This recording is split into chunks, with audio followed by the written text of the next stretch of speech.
Price God. ஆண்டவர் இயேசு நாமத்தினாலே வாழ்த்துக்கிறோம். வசனத்தை வாசிக்கிறேன். சங்கீதம் 141 வசனம் 5. அவர்கள் இக்கட்டு நாளில் நான் இன்னும் ஜெபம் பண்ணுவேன் என்று சொல்லி கர்த்தருடைய வார்த்தை பார்க்கிறோம்.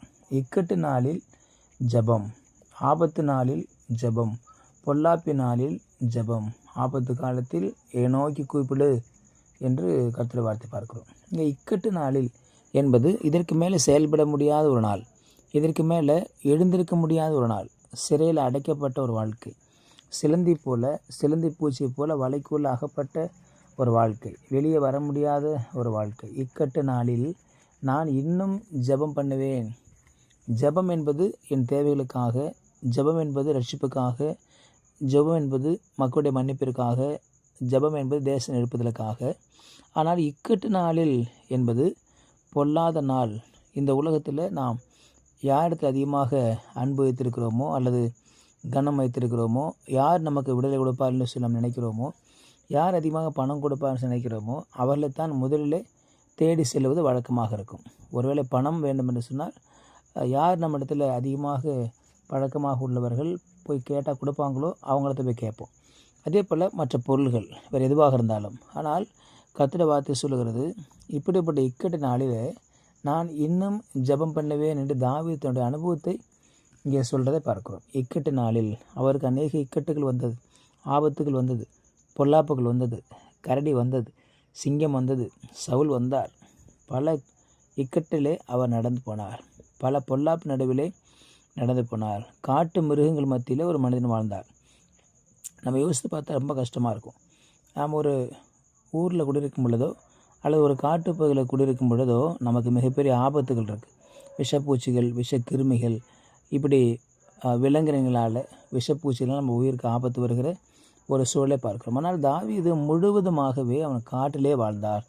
முழுவதுமாய் அவன் காட்டுக்குள்ளே தன்னுடைய வாழ்க்கையை நடத்தி வந்தார். அப்படின்னா அவளுக்கு எவ்வளோ பெரிய ஆபத்து இருந்திருக்கும், எவ்வளோ பெரிய விஷப்பூச்சிகள் வந்திருக்கும், எவ்வளோ பெரிய பொல்லாப்பு வந்திருக்கும். அப்போது அதன் மத்தியிலே அவருக்கு இருந்த ஒரே ஒரு நபர் ஆண்டவராகிய தேவன்.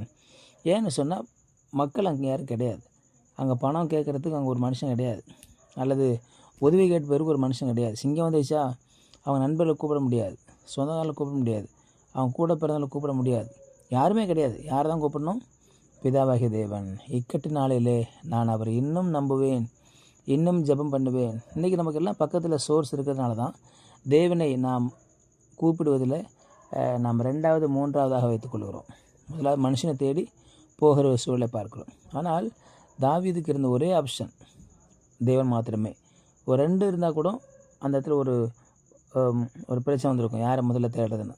ஆனால் யாருமே இல்லாத சூழ்நிலை அவருக்கு இருந்த ஒரே ஒரு நபர் ஆண்டவராகிய தேவனாகத்தான் இருந்தார். ஆகவே தான் நான் இன்னும் ஜெபம் பண்ணுவேன், என் பொல்லாப்பின் நேரத்தில் இன்னும் ஜெபம் பண்ணுவேன், என் ஆபத்து நேரத்தில் இன்னும் ஜெபம் பண்ணுவேன். எனக்கு என்ன பிரச்சனை வந்தாலும், என்ன போராட்டம் வந்தாலும் நாம் ஜெபத்திலே நான் தரித்திருப்பேன். அப்போது தன் முழு நம்பிக்கையும் முழு விசுவாசத்தையும் தேவன் பேரிலே வைத்திருந்தார். முழு இருதயத்தோடு, முழு உள்ளத்தோடு, முழு சிந்தையோடு.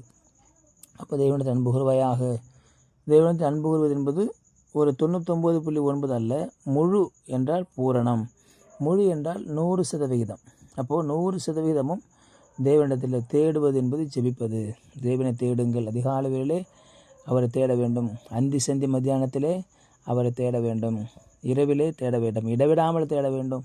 அப்போ தேவனை தேடுவதற்கென்று ஒரு நேரம் காலம் கிடையாது, எப்பொழுதும் தேடிக்கொண்டிருக்க வேண்டும்.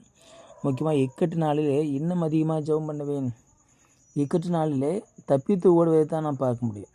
இக்கட்டு நாளிலே ஒரு சிங்கத்தின் வாயில் மாட்டிக்கிட்டோம், ஒரு புலியின் வாயில் மாட்டிக்கிட்டோம், அது நம்ம துரத்துது அப்படின்னு சொன்னால் அதை தப்பித்து கொள்ள தான் பார்ப்போம். ஆனால் தாவீது சொல்லிட்டாரு, என் இக்கட்டு நாளிலே என் தேவனிடத்தில் அதிகமான ஜெபம் பண்ணுவேன், என் தேவனை அதிகமாக நோக்கி பார்ப்பேன் என்று சொல்லி தன் அனுபவத்தை இங்கே பாடலாக பாடுகிறத நாம் இங்கே பார்க்கிறோம். ஆகவே தாவீதுடைய வாழ்க்கை அனுபவம் நமக்கு ஒருவேளை சிலருக்கு இருந்திருக்கலாம், அல்லது சிலருக்கு இனிமேல் வரலாம்.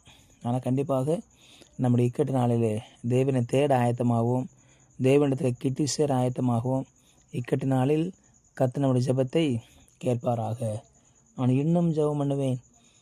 ஆகவே நாம் தேவன் அதிகமாக தேட தேட அவர் நமக்கு நன்மைகளை கொடுக்க ஆவலாக இருக்கிறார். ஜெபிக்கலாம். பரிசுத்த பிதாவே, நாளுக்காக ஸ்தோத்திரம் பண்ணுகிறோம். இக்கட்டு நாளில் நாங்கள் இன்னும் ஜெபிப்போம் என்று சொல்லி உறுதி கூறுகிறோம். நாங்கள் ஆண்டவரே மனுஷனை தேடி போகாமல் கர்த்தரை தேடி முதலாவது வர ஆண்டு கிருபை செய்யுங்க. உங்களுடைய கரத்தை ஆத்திரமாக பொறுப்படுத்திக் கொள்ளும். இயேசுவின் நாம ஜெபிக்க நல்ல பிதாவே.